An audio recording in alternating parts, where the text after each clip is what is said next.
Mesdames et messieurs, il faut savoir que ce PC donc provient de la marque Razer et que jusqu'à présent, vous le savez, Razer et moi, c'est une histoire pas forcément très facile. Donc quand j'avais besoin de bosser avec des produits Razer pour vous les tester, pour vous les montrer, je les achetais, je n'étais pas en collaboration avec eux.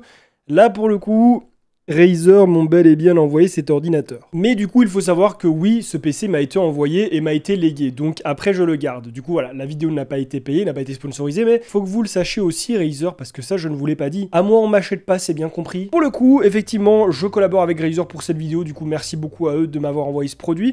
Pour vous expliquer, en fait, ils m'ont proposé de le tester. Le truc, c'est que chez Razer, moi, j'ai beaucoup testé des périphériques. J'ai pas encore testé leurs composants et surtout, j'avais encore jamais testé leur PC portable, alors qu'il y a pas mal de gens qui m'en disent du bien. Le fait que ce soit des PC assez fins, qui sont très performants, tout ça, voilà. J'en ai aucune idée vraiment. Pour l'instant, je ne prends pas parti, je ne sais pas du tout ce que vaut ce PC, donc j'en attends beaucoup, mine de rien. Et c'est la raison pour laquelle j'ai accepté de faire cette vidéo avec eux, c'est parce que j'ai carte blanche totale. Donc sans plus attendre, cette machine, nous allons la découvrir ensemble. Évidemment, moi, je l'ai déjà ouvert pour voir un petit peu à quoi il ressemblait. Je ne l'ai pas encore allumé, je ne l'ai pas encore installé. Donc concrètement, je n'ai aucune idée de ce que ce PC a dans le ventre. Je sais de quoi il est équipé, hein, petit i9, petit 3070 Ti, 32 Go de RAM. Ça devrait promettre quelque chose d'intéressant. Après, on va voir, ça reste un PC portable, donc forcément, on n'aura pas les mêmes performances qu'on a sur un PC fixe. Ici, j'imagine que ça va être manuel d'instruction et petit sticker. Ah ben non, juste manuel d'instruction, mais pas de sticker. Razer, où sont passés les stickers? Moi, j'aurais bien voulu mettre des stickers dans mon décor.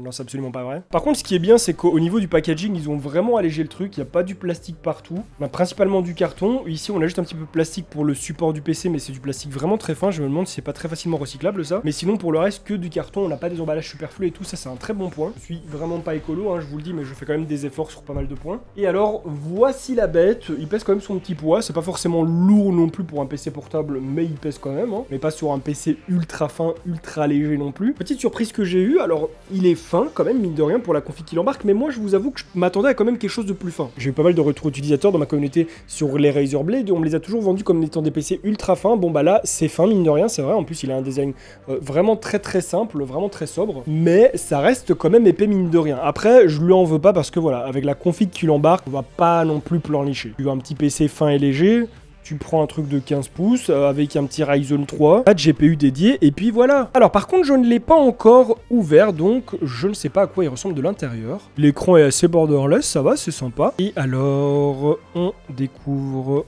le joujou. Alors là, je suis juste choqué par la taille du châssis par rapport au clavier. Bon, c'est en partie dû au fait qu'il manque le pavé numérique, que le trackpad est quand même plutôt grand. On a des grosses enceintes ici sur le côté. Je me demande si ça aura vraiment un impact sur le son. Pour le charger, on a une prise qui ressemble à de l'USB-C, mais ce n'est pas du tout le cas. C'est en fait une prise qui est dédiée. Elle est déjà plus grande, plus épaisse, et à l'intérieur, comme vous pouvez le voir, ce n'est pas creux comme de l'USB-C. Donc c'est une prise propriétaire à Razer. D'ailleurs, pour le chargeur, on a un adaptateur de 280 watts. Il est estampillé Razer ici, un petit peu creusé, c'est sympa. Et en plus, le câble du chargeur est tressé, alors que certains ne mettent même pas de câble tressé à leur clavier. On va ouvrir le logiciel de Razer, Synapse. J'imagine qu'on va avoir pas mal de choses aussi à gérer dedans au niveau des performances, exactement. Donc déjà, on peut directement changer le taux de rafraîchissement de l'écran dans ce logiciel, c'est plutôt cool. Pour le mode de performance, on va avoir le choix entre sur batterie et branché. Sur batterie, évidemment, il sera en équilibré. Et alors sur secteur, on va avoir le choix entre silencieux, équilibré ou personnalisé. À savoir que dans le mode personnalisé, vous avez le choix de définir la charge du processeur et de la carte graphique. Donc moi, je vais tout mettre au max parce que j'aime les grosses performances. On a plusieurs petits effets cool pour le clavier, ok.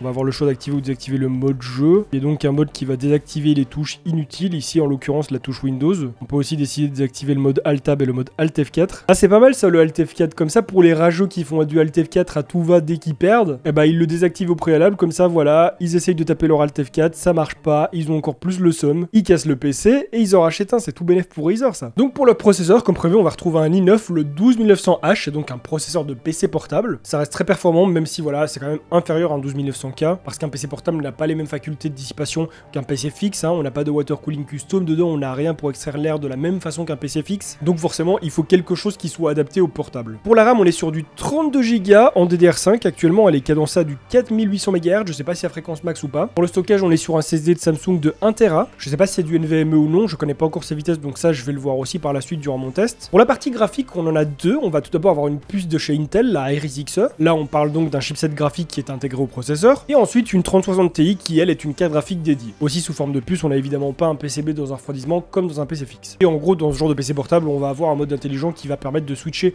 entre le processeur graphique et la carte graphique en fonction de l'utilisation. Pour l'écran, on est sur une dalle 17 pouces UHD, donc un écran qui affiche en 4K. Le taux de rafraîchissement peut monter jusqu'à 144 Hz, alors pour les gens qui travaillent un petit peu dans la photo, dans la vidéo, faut savoir que cette dalle remplit 100% du profil DCI P3. Donc pour tout ce qui est graphisme, dessin, retouche photo et vidéo, c'est vraiment le top. Le petit logo comme ça rétro-éclairé sur le dessus, c'est sympa, j'aime bien. Pour tout ce qui est externe, sur la tranche de droite, on va retrouver un port USB-C, un port USB-A, un HDMI et alors un lecteur de carte SD, très bien. Et alors sur l'autre côté, on va retrouver le port de charge, un port RJ45 pour l'Ethernet, deux ports USB-A, un port USB-C Thunderbolt et alors un port jack. Donc ça, pour moi, c'est un vrai PC portable. Enfin, en termes de features externes, je veux dire 3 ports USB-A, 2 ports USB-C et la prise HDMI toujours présente. Je trouve ça quand même très bien. Donc là, clairement, pour le coup, on marque des points. Je vais pas vous mentir, il est assez bruyant. Enfin, c'est pas qu'il est plus bruyant qu'un autre, il fait le bruit d'un PC portable qui tourne à fond.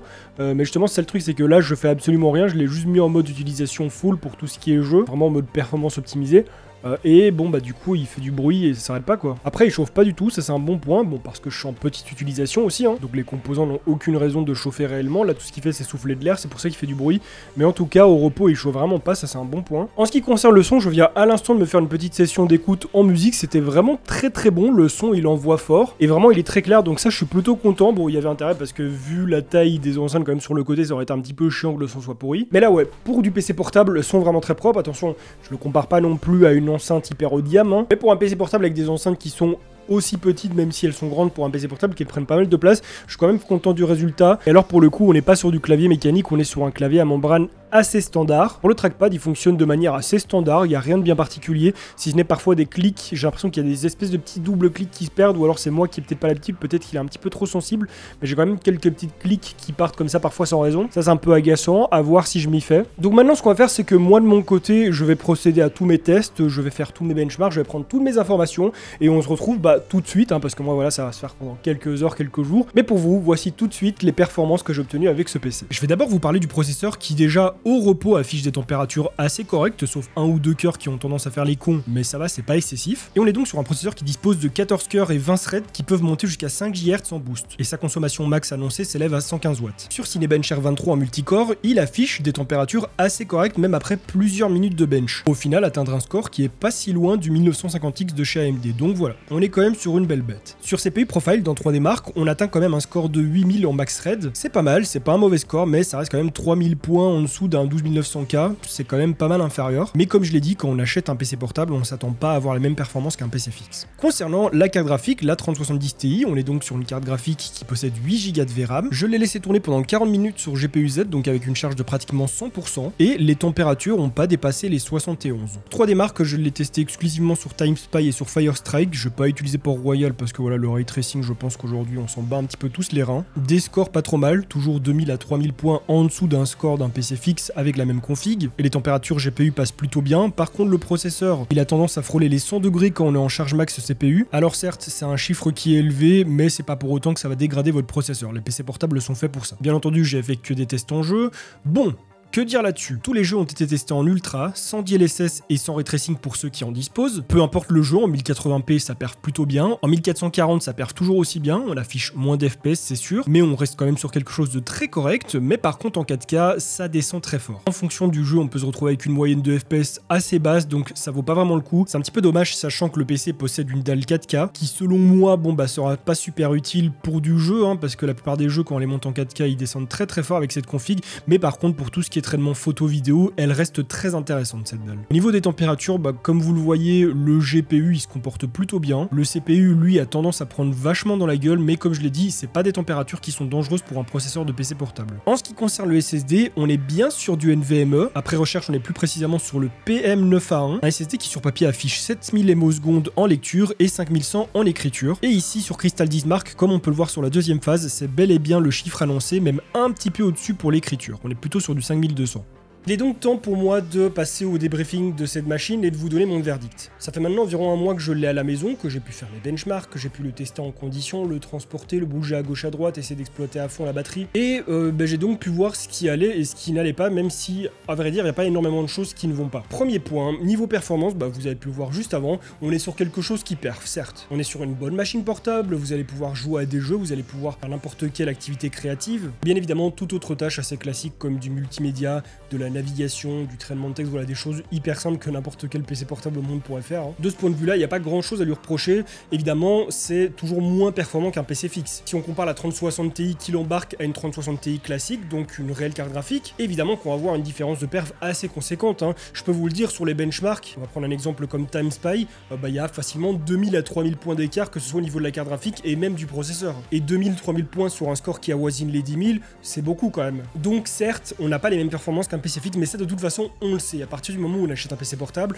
on sait pertinemment qu'on n'aura pas les mêmes performances. C'est pas possible. Donc ce point de vue-là, il n'est pas forcément critiquable. On peut pas vraiment lui reprocher grand-chose. Évidemment, si on va voir du côté du prix, il y a un déséquilibre phénoménal, mais ça, on le verra juste après. Concernant l'autonomie, c'est l'un des points un petit peu dommage, mais voilà, en 2022, les PC gamers portables, ça consomme énormément. Surtout qu'ici, on est quand même sur une config assez solide, hein, je veux dire un i9, une 3070 Ti, un écran 4K. Ça consomme énormément et il faudra pas en attendre grand-chose si vous le branchez pas sur secteur. Un PC portable comme celui-ci, malgré qu'on appelle ça un PC portable, on sait qu'il faut l'utiliser sur secteur. Au niveau de la conception du produit, de la qualité, de la solidité, pour moi c'est l'un des meilleurs points avec les performances. On a un produit qui est sobre, on a un produit qui est uniforme, qui n'a pas un design particulier. C'est quelque chose de vraiment simple. Le PC est plat, il n'a pas de forme particulière, il n'a pas des petits designs et tout. La seule chose qu'on peut lui trouver en termes de design, c'est son logo Razer qui est rétro-éclairé. Mais pour le reste, c'est même pas designé, c'est plat, c'est fin, c'est carré, c'est efficace. C'est comme Apple, ils s'emmerdent pas et ils cherchent pas à plaire à quelqu'un. C'est en mode notre PC il est comme ça, il peut plaire à tout le monde parce qu'il est simple. La plupart des PC portables